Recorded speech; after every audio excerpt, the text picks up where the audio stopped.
it is important for Israel to prevail over other nations in that region, to be recognized and accepted and respected by other nations as the only major military power in the region. And I think there will be no change in either in U.S. position on Israel's or in Israel's position. See, since this crisis in the Middle East started, there has been a stark difference between the U.S. position and the U.S. attitude on this issue and that of the international community. You have seen that whenever a resolution requiring ceasefire or end of atrocities in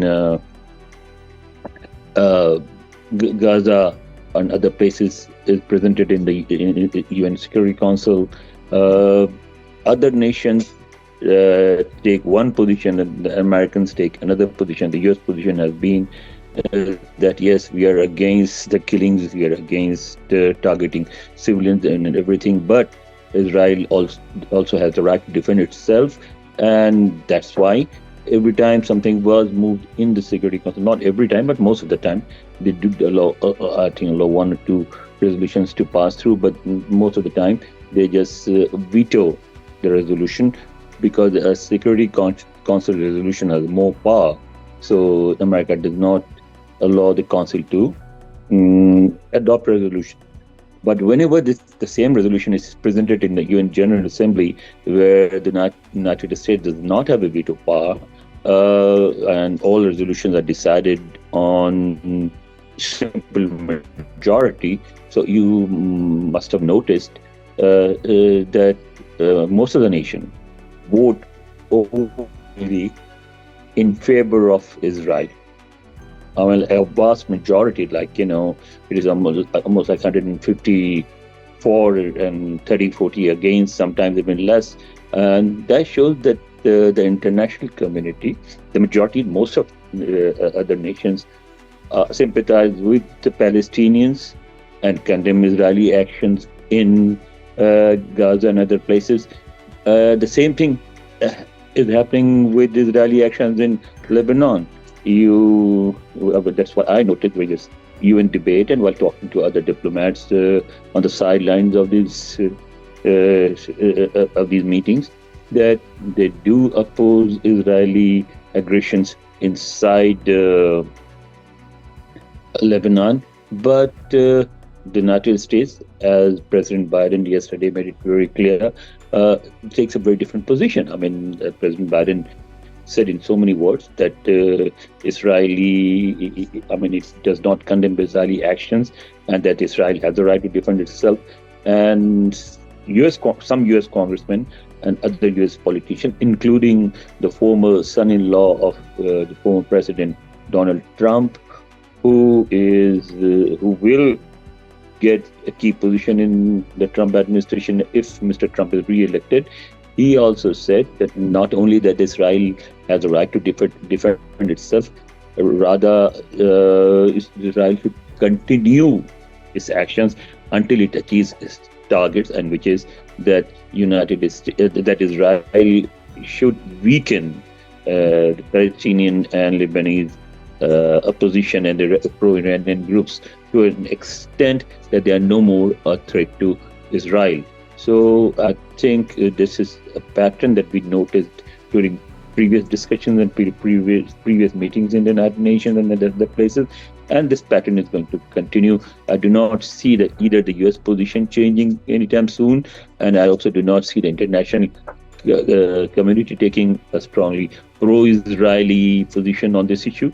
They will continue to condemn Israel, but the United States will stick to its position that yes, human rights violations are wrong, that civilians should not be targeted and killed, but Israel has the right to defend itself. And when the United States says Israel has a right to defend itself, it is seen in Israel as a permission to continue its actions against both Palestinians and against other people like those in like Hezbollah in Iran. I think the assassination of the Hezbollah leader Nasrallah is seen as a major victory in Israel, It was celebrated by Israeli people, and Israel was also congratulated by some U.S. politicians in Congress. So, and this pattern is going to continue.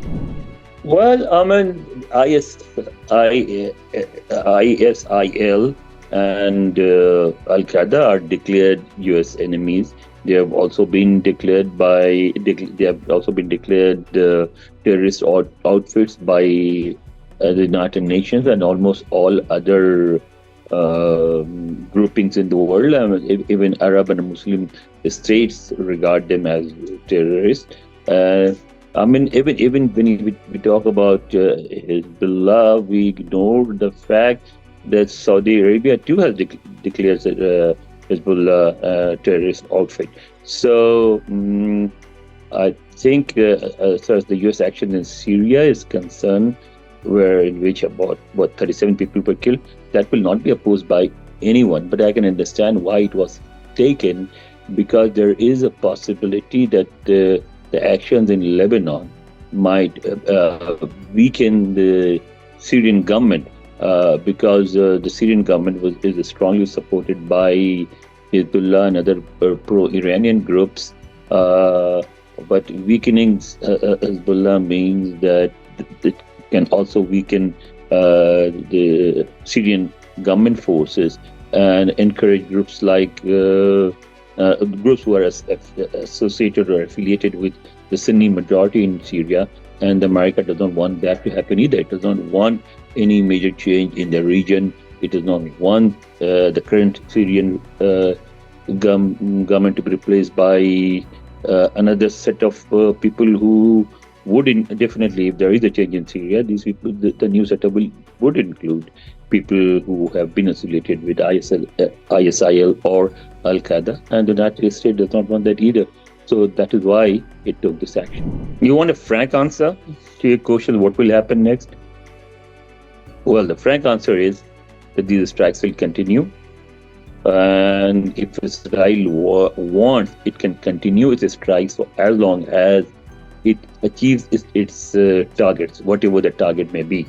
Because the Muslim and the Arab world are in no position to stop Israeli strikes, and countries like the United States, who can stop Israel, do not want to. They think that it is important for Israel to prevail over other nations in that region, to be recognized and accepted and respected by other nations as the only major military power in the region.